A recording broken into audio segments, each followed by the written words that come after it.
This is Hidden Killers Week in Review. A look back at the most prolific stories of the week.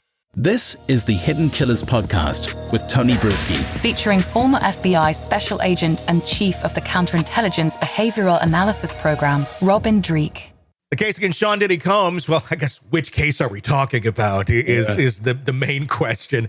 That's what we're going to talk about here, and we're going to touch on several different aspects, including the possible connection to the murder of Tupac, about the shooting in the nightclub in 1999, and other aspects. Robin Dreeke, retired FBI Special Agent, Chief of the Counterintelligence Behavioral Analysis Program, joining us. I want to ask you this question first, even before we get into Tupac, because there was some really interesting commentary made in this last week by Suge Knight, who has a podcast from prison, which is, I find, kind of entertaining. And Suge Knight's, he's always been a very, boisterous individual, over the top on a lot of the things he's saying. But he made an interesting allegation the other day, and my question about it was logistics. Does this ever happen? He, in his conjecture, was talking about Jennifer Lopez and Ben Affleck, and they're, as far as we know, getting a divorce or separating. And he was suggesting that maybe the FBI went to Ben Affleck and showed him some video that was maybe obtained in one of the homes of Diddy from J-Lo back in the late 90s, early 2000s, that maybe implicated her in some things that he didn't want anything to do with. And that may have been the catalyst for that divorce. Now, we're not an entertainment, celebrity show, but that maybe pause and wonder, does the FBI ever go to his spouse and say, you might want to be aware of this, of what's going on, because there might be something coming down on your significant other soon? So if anyone were to ever do that, and we were just talking on the other case about, in the Karen Reed case, about the kind of internal investigation that goes on and internal to law enforcement. Yeah. If anyone ever did that inside the FBI, they'd have an Office of Professional Responsibility, OPR, slapped on it in 5 seconds. Yeah. No, okay. We don't do that. I don't. So anytime you start dealing with high profile individuals, whether it be celebrities, politicians, or something like that, the amount of approval levels you have to go through to get authorization to conduct an interview are really high, because the potential public impact and press and all that, the level of authority to do something like that is generally pretty high. So in other words, if you're going to interview a high profile celebrity, sending someone, a typical agent that's only got maybe a couple years in the bureau, out on an interview or out to show someone in a video. First of all, the concept of inserting yourself into a relationship for the FBI, why? Yeah. It's just not done. First of all, you don't have the time or bandwidth, because you already have. So my typical day, work in the world of counterintelligence and espionage, I had a stack of cases like this high. Mm-hmm. And if I got to like this much on a given day, that's a great day. I once worked for a boss that said, hey, you got three piles of work. You got the ones that if I don't do this, I'm going to go to jail. I got the ones that if I don't do this, I'm going to get fired. And I got the ones I got to do this or I'm going to get in trouble. Mm-hmm. And every day you reshuffle those 3 piles.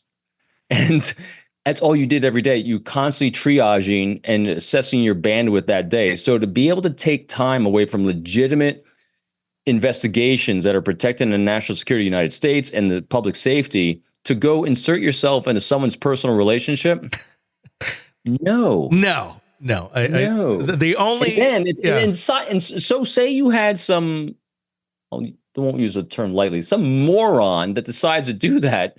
The level of authority you would need to do that would be really, really high. And then justifying that action would be, how do you justify? You wouldn't be able to justify that action. And so say then you blow all that off. I'm some rogue agent that decides to blow off policy, blow off all my investigation, do all these things, and I go do it anyway.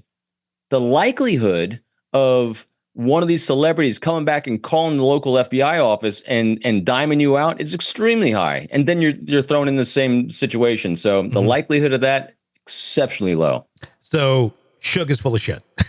I think so. Yeah, I would guess that as well. I was just curious because I'm like, we're having the discussion on Murder in the Morning the other day, and I was like, I don't know the answer to that. My guess is probably no, but I got to ask Robin about this because I just don't know the answer to that. The investigation continuing Highly improbable. on. Yeah, okay, that makes more sense. Tupac Shakur's family has now hired attorneys to investigate the allegations against Sean Diddy Combs for his 1996 murder. Of course, Dwayne Keefe D is going to be going to trial for that.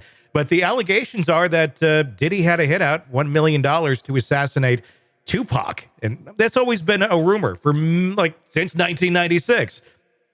But we're now learning through some documents, 77 times Diddy's name is mentioned in court documents from Keefe D from way back in the day. This is something that he had talked about prior to being investigated. This was prior to him being arrested and charged with anything. This was a document that was sitting there and not looked at until now. And now it's coming to light. What does that say about this case? That was there, is there some connection here? I mean, 77 times having your name mentioned in a murder for hire case seems a little bit like maybe there's something there. So a lot of smoke. Okay. And what they're saying is they're seeing if there's fire. And what's smoke? Smoke is a behavior arc, and you're seeing a pattern of accused behavior.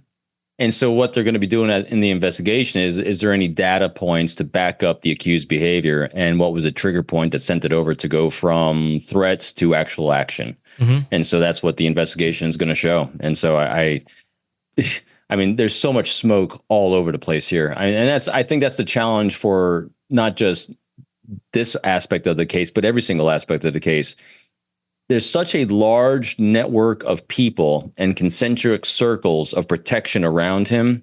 It's hard to, and so say he's in the middle and you have these concentric circles with access to Diddy, and each of them are covering different things, wanting to stay in good with Diddy. So you got smoke here, smoke here, smoke here. And what investigators are trying to do is they're trying to find out of all this smoke, where's their actual fire? Where's actually something tangible that's not an insinuation? Where's something that's not an exaggeration? Where's something that actually get a data point where they can actually say this is a tangible bit of real evidence that can lead us down this road? And they're also going to go for motive, actions, behaviors. So I think we're seeing all that. I think we see the behavior arcs. I think we're probably going to see, if we haven't already, the triggering events that cause the behavior.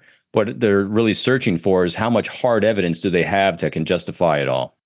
Want more of the podcast without the ads? Then hit subscribe to the True Crime Today Premium Plus channel on Apple Podcasts. Try it now for 3 days, absolutely free. You'll get access to all of our extended advance ad-free episodes instantly. So you can binge without the break. True Crime Today Premium Plus. Search and subscribe now on Apple Podcasts.